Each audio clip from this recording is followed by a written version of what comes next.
Hi, Jennifer and Robin here with Hungry for More. Today, we're going to talk to you about transition energy and how we use food as a way to cope with it. Really, this crazy energy that we can get several times a day. And for me, the best way for me to put that is in the evening when I used to put all my children in bed. It was so funny. It was like naturally we would just be like, let's have a bowl of cereal, let's have some ice cream. There was this energy coming down from this very busy, very hectic day. And it was just like, how I coped with it before we went into the next part of the day. So we're not talking about holidays or vacation, stuff like that. That'll be a whole nother episode. Today, we're talking about daily transitions and the energy and how we cope with it and how to cope with it without using food. So Robin, why don't you take over from there? Yeah, I was thinking about this, what my transition energy I had, and I feel like I did pretty well until before the kids came home from school. That's a time I would call. Now that I look back, I'm like, yeah, I was in transition energy. It wasn't because I was hungry for something. It was because I had this pent up energy that we call white noise, just the white noise of being a human. Yeah. And it's that kind of uncomfortable tension that we have. And many times it's when we're transitioning from one task to another. We're transitioning to a schedule that's different, maybe, than what our normal routine is. That's the white noise inside. It's nothing, well, there are some extremes with it that can come with it. And we'll kind of talk to that energy that's a little more intense, maybe not extreme, intense versus more the subtle. I Right. know for me, before the kids coming home from school was more of a subtle white noise tension, but still it was uncomfortable enough that I would go to food to kind of subdue that. And I had no awareness whatsoever that that's all that was going on. I just was like, yeah, I'm going to go get me a little snack. I wasn't present at all with my body. If it actually was a hunger thing, of course, at the time I was not a conscious eater. So Right. these energies, I don't know what it is about them that we're kind of uncomfortable with them. But when you become aware, you can totally understand what's going on and meet the need instead of food. Right. Right. And it's just being that aware of it. And, if you take it out of a scenario, like we've given a few examples where we're at home and that energy has been present, but Yeah. really running errands and then coming home or Hmm. being at work and switching from one assignment to another, a different Yes. task to another task. It's almost like that energy where you have this little break or this little snack time in between, and then you're ready to pick up Yeah. something new. Right. And what that is, I just coached somebody on this the other day about how when she's working on one thing, like when she's training an employee, think about the energy you're in when you're doing that. Like you're trying to be really patient and go step by step. Professional. Right. You're being professional. You're a little anxious about, like in her case, there was some anxiety with it because she's like, I have so much to do. And training to her feels like it slows her down. So she's kind of trying to manage that while being patient with the person. And then moving from there to the task of doing reconciliations for her client. And she's like, I really struggle with that. And it's because the energy is so different. She's bringing kind of that anxious energy that she was into this task, and it has her mind really distracted. And so she's like, that's when I go and get something to eat. And that in her mind, the mind hunger is, hey, let's go get something to eat to subdue this so then we can move on and focus. And that Right. is true. That is kind of what we're needing, is to be able to like shift energy and our attention to something else. But the food is not what's actually doing it. We use it Right. for that purpose, but that's not the function of food in that moment, is that it's actually changing your energy for you. Correct. And we have the other extremes. Like I have a friend who works in a job where she's high stress the whole time she's there, Mm. and she will be there 24/7 for about a week at a time, sometimes more. And Yes. then when she's on the airplane, she Hmm. just decompresses, right? Like she wants to eat, she wants to do whatever because she's completely changed environments. And so Yeah. we've really had to work on, okay, how do you change from one to the next Yes. and get there without having to use food as that buffer, really, in between Right. things. That's such a good word for it. So let's define that. So think about furniture. We've got furniture on a wood floor, we put a buffer, in between. We just did this downstairs redoing it. We would put blankets down because we had these really heavy couches. We put a blanket down, or those buffer pads that they actually sell, Mm-hmm. to place between the furniture and the floor so that the floor doesn't take the impact of the furniture being moved across. Right. Well, we do the same thing with food. And the buffer with this transition energy is the perfect way to see it and describe it. And are you guys, as we're talking about it, are you seeing that in you, right? Are you seeing that, oh, I can see certain times of day that is exactly what I'm wanting food for, is this buffer in between the impact of the energy of what I'm feeling in the moment. So it doesn't, let's maybe shift to that subtle energy and then the more intense. The answer to both is the same. So the reason why we struggle with this as human beings is because homeostasis is the preferred state of being. Our bodies love homeostasis. And so that is why when we're involved in something and maybe it's a higher energy and we're shifting to something else, well, this something else doesn't feel the same as this. And so we're out of homeostasis. We're shifting into a different energy. Or if we're in a calm energy and, okay, well, the kids are about to come home and I know we're going to hit the ground running and it's going to be nonstop. When we're anticipating that energy, same thing. We're anticipating going out of that homeostasis. And so again, it's not that the snack you're eating could be better calorie count or cleaner. We're not talking about how to clean up these snacks. We're talking about how whatever it is you're eating, no matter how clean it is, if you're using it as a buffer, to be aware of that, because that is a mind hunger. Right. And which results in overeating. Anything that we're eating outside of the body's request for hunger is overeating. And that's what we're trying to clean up here as we become conscious eaters. So we have an exercise to share with you guys. Did you want to share anything before we move into that? No, I was just going to say, it's funny. We were just talking. So when Robin and I get together to do these podcasts, this isn't all we do. We work on other stuff and we're like, let's evaluate when we get done with the podcast, and we might take a little bit of a break to transition our energy and then move into our next mode. Like it's constant. It's all day long that we're doing these things. Yes. A really good point. Be aware, you guys, just start paying attention to this. See yourself in that white noise of transition. And it doesn't mean just it was stressful and now I'm moving. It could be two activities that you're perfectly fine with, but they require a different energy output from you. Right. And when you're aware of them, you can prepare for that. Exactly. Yep. So yes, you just moved us to step one. Number one, become aware of your times in your day that you tend to be in this white noise transition energy and that it pushes you towards the food.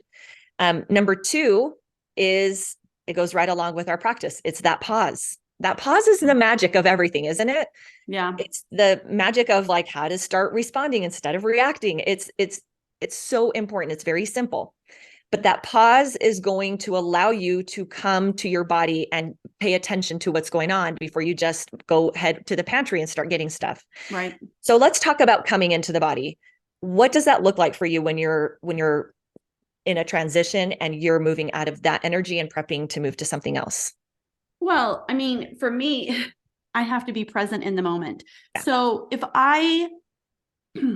in the evening when my children went to bed, I was going to have, even if it was cucumbers, the food is insignificant. It was totally the relationship and the transition and using that. Yes. Now, when I go in to sit down, if we're going to watch a TV show, we'll unwind with a TV show or whatnot. I actually have to pause and go, yeah, I'm good. I can sit here and watch the show. I don't need to grab the food with the show or whatever that is. Just being very aware and very present in the moment. Yes. We talk about this often, that the body, and this is just, I think it's so beautiful because we talk a lot, we're realizing more and more how important the present moment is, right? I mean, we talk about that in all the circles and really understanding how good that is for our mental and emotional health and well-being. Well, your body is always there. That's the beautiful thing. And so when you pause and say, I'm going to connect to the body, that means you're going to bring your awareness into your body, because rarely is your awareness in the present moment. It's usually reflecting on what happened in the past or anticipating what's coming next. And so that's the time for us to, with the transition, to pause, knowing that I'm moving to a different activity, come into the body, bring your awareness where that energy is felt. And that's what I do. I just kind of close my eyes for a second. This does not take long, you guys. You close your eyes for a second and just take your awareness to where am I energetically right now? Oh yeah, there's stuff going on in my stomach and it's like moving up into my chest. And that's where you bring your awareness. And I just send breath to it. Just like, yes, that's the energy of which, and using your example from putting the kids to bed and from all the accumulation of the day, having been with the kids, that's all happening inside of you. Yeah. Bringing that attention and breath to it letting it move through your body. It's totally safe to be there, breathing it through, letting it process out. And then you turn your attention to what's next. Like, okay, and now I'm going to enjoy some time with my husband watching this show. Yep. Yeah. So that's talking through a more subtle energy, right? Subtle white noise of just like, yeah, going from putting kids to bed to now it's adult time. That's more subtle. It's nothing super stressful, but still enough that it has us going to the food. Or same with me with the snack before kids came home. Now, the beautiful thing is the answer is the same when it's the more intense energy with, like you were talking about with the client who is in a super high stress environment for work for days at a time, and then how that transfers. So maybe we can walk through it again of what that looks like, the same exercise, but show in that higher energetic state what that looks like. Well, I know that for this particular person, we had her almost going through a meditation, really to completely, so that when her plane landed, she was in a really, really good headspace. It took more than just clearing out the white noise. It was like she had to be completely transformed, if you will, into a new place. When that flight home, we were telling her to use that as the place for transition before she even landed. So it's already happened before she's already in the new environment. And it begins with the same steps. Pause, right? Pause, check in. How are you doing? What's the energy from having left a week of this high stress? And she said it, holy cow, I was, frustrated and angry. Like it's this cocktail of all those stressful emotions, but she was able to bring her mind into the body and be present with it, witness it, give it breath, move it through, and take her time with that as she's in the air. And that's what we did say, these can be little mini meditations. Whenever you're pausing and coming into the present moment and getting out of your head, thinking about everything and getting into your body, that's a meditation. Yeah. And then for her, to be able to put her attention to, and now I'm coming home and I'm looking forward to this. And this is how it's going to feel to be home. And to prep her mind for that so that she can shift with the energy and on the front end kind of create that energy she wants to shift into versus just bringing all that cocktail mix of stress into that. Because like she shared with us, the energy of that white noise was so loud that her eating matched that energy. Maybe you can go into that a little bit.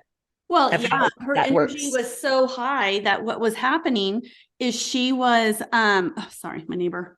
The energy was so high that when she would land, it would be like, I've got to get this. She would eat this. She would eat that. Is kind of like the dam broke, right? Yes. And so she all of a sudden found herself having this dam eat. And then at the end was filled with all those feelings you get after the dam eat. And so it's just, it was kind of a vicious cycle. Whereas if she could transition before she landed, it was a much calmer approach. And, when my husband and I first got married, the advice his dad gave him was, do not bring work home with you. Work stays in the office and it doesn't come home. And my husband took that to heart. We always worked at least 30 minutes away, right, from where we lived. And he would use that time to decompress. He would listen to an uplifting something or whatever. So when he got home, it could have been a bad day at work and the energy didn't come with him. He transitioned over. And I was grateful to that. But it's kind of that same thing when we're talking about these extreme things. It's transitioning that energy. So it's not like this mad rush. We all know when somebody walks in the door and you can instantly tell, they're not in a good mood.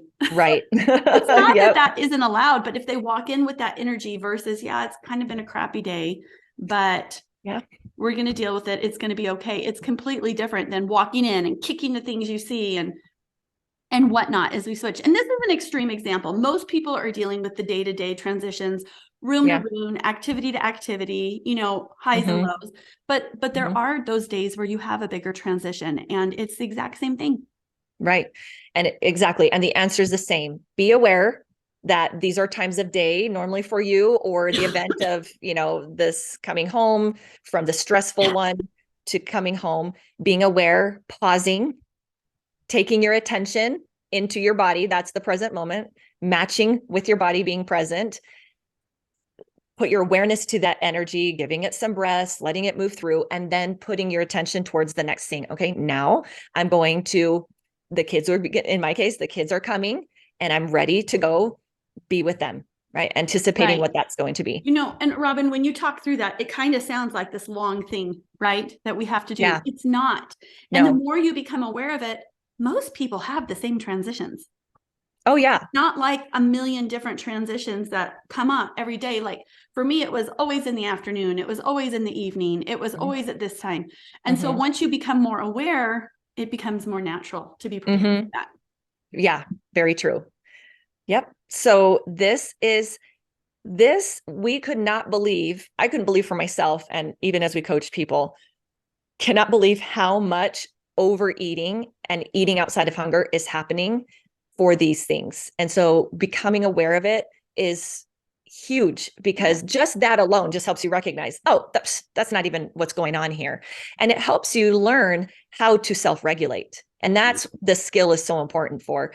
When we know how to self-regulate, we're not counting on some outside thing to come in and buffer and take it away for us. We know what to do with those energies. We know what to do with those emotions that are moving through us. And that's why this practice is so good. It strengthens your ability to self-regulate.